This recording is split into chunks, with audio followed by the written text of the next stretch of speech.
Hey guys, Joe from J&M Concrete here. So as you can tell, I'm recovering well, still on crutches, but a little bit more mobile. I had my wife run the machine per my guidance. You can see me telling her where to brake and everything. She did a fantastic job. I know she was nervous. I would be too if I was new at this, but she kicked butt, ran the machines the whole project, and she did a good job on that. Better than I did when I only had a few days of experience.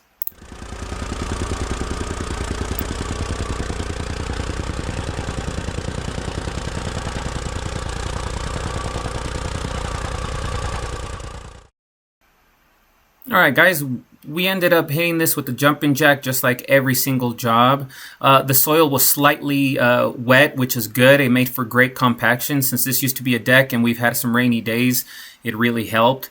The following day, the team came back. We put some home wrap up against the house here because there used to be a deck and they were going to put some siding back down. So they removed the deck.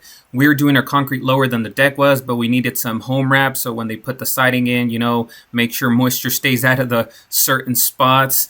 The team stayed late. I was not with them this day.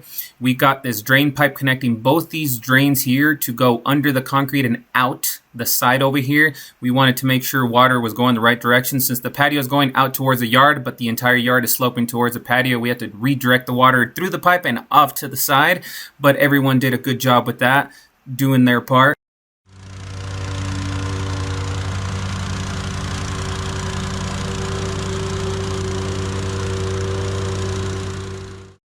As always, we had a few inches of road base. The road base was nicely watered. We hit it with the plate compactor a few times, and then we dug out the edges to make sure the concrete would toe into the ground. You want to make sure that, yes, the concrete is good up top, but you want to make sure you make contact with the ground or you'll immediately be able to see under the concrete. Funny little detail. Most companies get them right, but I've seen people actually forget that little detail. Either way, highly recommend always dig down on your forms to have the most concrete touching the ground.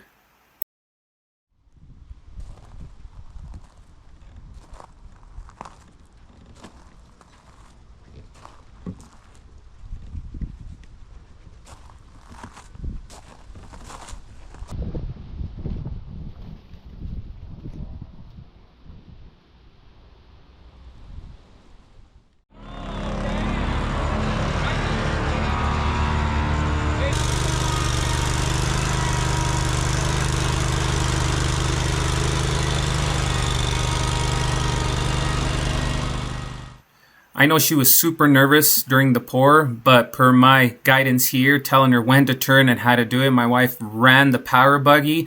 It can be very sketchy, very scary, but she knocked it out. The pour went well. We poured at 7 in the morning. The guys knocked it out. We always finish our concrete as of lately with day 1. And then we gave this a broom finish. We ended up pouring it a 4,500 PSI mix with microfiber. I mean, for a patio, it's a little bit overbuilt, but for an extra few dollars, it's good to make sure the patio is going to have the best chance at surviving long term.